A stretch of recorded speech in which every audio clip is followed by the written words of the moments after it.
to abandon this fight, and then their Juggernaut is there, and I think they just decide, okay, we try to fight, and it just ends up costing them twice as much. Yeah, I mean, of course, this is towards the later part of the game, and the Lesh is already quite far ahead. But overall, I mean, do you think that was the biggest problem, just the Lesh and then not being able to shut it down early and throughout? Or were there other things that Hot Six could have looked to do? I mean, if they have to avoid this fight, I mean, when do they fight, right? If you have to avoid every fight that starts like this, which could be pretty common. You definitely don't want to fight when you have your Juggernaut cornered by a Wraith King, so he's your only target for Omnislash. Like, even if he doesn't, if he gets everything off correctly in that fight with Jug, they're still going to get crushed, because they can't afford having Omnislash just wasted on that. It was what Winter talked about. It's the reason Wraith King is a good counterpick to Jug, just keep him safe. So, I don't know, I think realistically at this point the game is almost getting out of control already, so maybe it didn't matter. But just in the early game rotations and the early game fights, Empire seem to trade pretty well, and they have the Bounty Hunter. So it can only really go one way, unless the Jugger gets very, very farmed. But the build he went for, the Drums Shadowblade, is not a farming build. You don't farm fast with it. There's no Mask of Madness in there. There's no Yasha.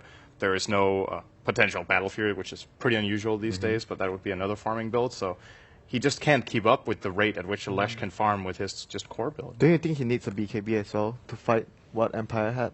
Yeah, probably. So he can counter the static there's storm too many as well. things that he needs, and he spends a lot of his gold into stuff that is like, you might not get your reward. Like, you get Shadowblade, but you might not get kills. It's a risk thing. So there's too much he had to go for, like BKB and the damage item, and even like what Sin mentioned, like he needs items that speeds up his farming as well. So there's too much that he needs to do in this game.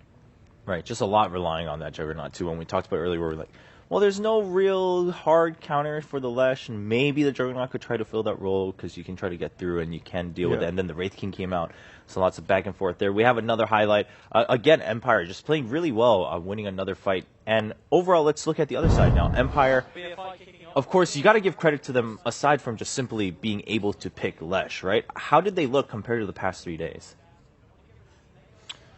It's difficult to say going against MVP Hot Six, right? They are the bottom team in the group. How much does this really show about their strength? I also just think, compared to games we've seen from MVP Hot Six, like their good games, this was not really one of their good games in terms of execution and communication. So it's hard to read too much into it. The important thing for them right now is that they obviously have got the first out of 2 wins. Right. And I would rather reserve that judgment for, should they win this after the outcome of the series they would then have against VP.